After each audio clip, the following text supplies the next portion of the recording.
Phone call తో మీ బంగారాన్ని విడిపించి ప్రెజెంట్ మార్కెట్ రేట్ కే కొని బ్యాలెన్స్ అమౌంట్ ని క్యాష్ గా లేకపోతే సమానమైన బంగారాన్ని మీకిస్తుంది అక్షయ గోల్డ్ హబ్. పశ్చిమ బెంగాల్ అసెంబ్లీ ఎన్నికల ఫలితాల కోసం యావత్ దేశం ఆసక్తిగా ఎదురుచూస్తోంది. హోరాహోరీ ప్రచారం, రికార్డు స్థాయి పోలింగ్, టీఎంసీ బీజేపీ మధ్య గట్టి పోటీ నెలకొందన్న ఎగ్జిట్ పోల్స్ అంచనాల మధ్య రేపు ఉదయం 8 గంటలకు ఓట్ల లెక్కింపు మొదలు కానుంది. 4వసారి మళ్లీ అధికారం చేపట్టాలని అధికార టీఎంసీ భావిస్తుండగా చరిత్రాత్మక విజయంతో బెంగాల్ గడ్డపై తొలిసారి కాషాయ జెండా ఎగురవేయాలని బీజేపీ పట్టుదలతో ఉంది. గత ఎన్నికల్లో ఉనికి కోల్పోయిన సిపిఎం, కాంగ్రెస్ పార్టీలు కూడా ఈసారి తమ అదృష్టాన్ని పరీక్షించుకుంటున్నాయి. పశ్చిమ బెంగాల్లోని 294 అసెంబ్లీ స్థానాలకు గాను 293 నియోజకవర్గాల ఫలితాలు రేపు వెలువడనున్నాయి. దక్షిణ 24 పరగణాల జిల్లాల్లోని ఫల్తా నియోజకవర్గంలో ఎన్నికల అక్రమాల కారణంగా పోలింగ్ ను ఈసీ రద్దు చేసింది.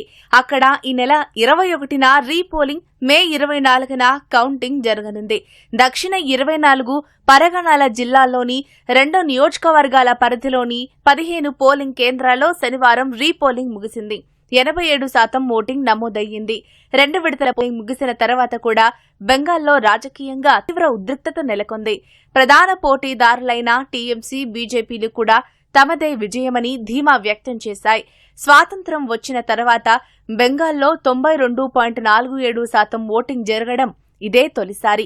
2.5 లక్షల మంది కేంద్ర పారా మిలిటరీ బలగాలు, రాష్ట్ర పోలీసుల భారీ బందోబస్తు మధ్య చెదురుముదురు ఘటనలు మినహా 2 విడతల్లో జరిగిన ఎన్నికలు ప్రశాంతంగా ముగిశాయి. దశాబ్దాల బెంగాల్ ఎన్నికల చరిత్రలో ఒక్క ప్రాణనష్టం కూడా జరగకపోవడం ఇదే మొదటిసారి.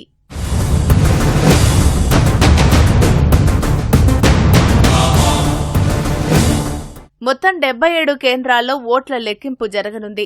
కోల్కతాలోని 11 నియోజకవర్గాలకు గాను 5 ప్రాంతాల్లో కౌంటింగ్ కేంద్రాలు ఏర్పాటు చేశారు. ఈవీఎంలు ట్యాంపరింగ్ అయ్యే అవకాశం ఉందన్న టీఎంసీ ఆరోపణలను ఎన్నికల సంఘం ఖండించింది.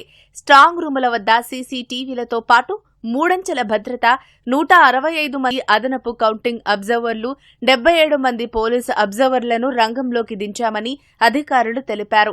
క్యూఆర్ కోడ్ పాసున్న వారినే కౌంటింగ్ హాల్లోకి అనుమతించాలని ఎన్నికల సంఘం ఆదేశించింది. మొబైల్ ఫోన్లను పూర్తిగా నిషేధించారు.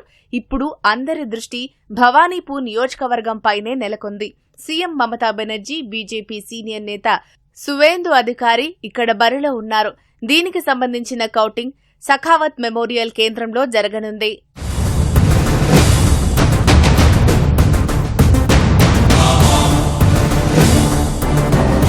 90 లక్షల మంది ఓటర్లను తొలగించిన వివాదాస్పద ఎస్ఐఆర్ ప్రక్రియ తర్వాత పశ్చిమ బెంగాల్లో జరిగిన తొలి ఎన్నికలివి.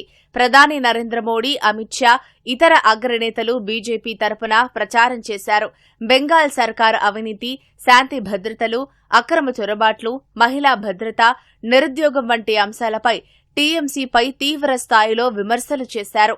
తాము అధికారంలోకొస్తే సంక్షేమ పథకాలు అమలు చేస్తామని హామీ ఇచ్చారు. టీఎంసీ తరపున సీఎం మమతా బెనర్జీ, ఆమె మేనల్లుడు అభిషేక్ బెనర్జీ అన్నీ తామై ప్రచారం చేశారు. ఎస్ఐఆర్ వేధింపులు, బెంగాలీల అణచివేత, స్థానికేతరులనే అంశాలతో పాటు జాతీయ హామీలను నెరవేర్చడంలో బీజేపీ విఫలమైందని ఆరోపించారు. రికార్డు స్థాయిలో ఓటు వేసిన బెంగాల్ ప్రజలు ఎవరికి పట్టం కట్టారో తెలియాలంటే రేపటి వరకు వేచి చూడాల్సిందే.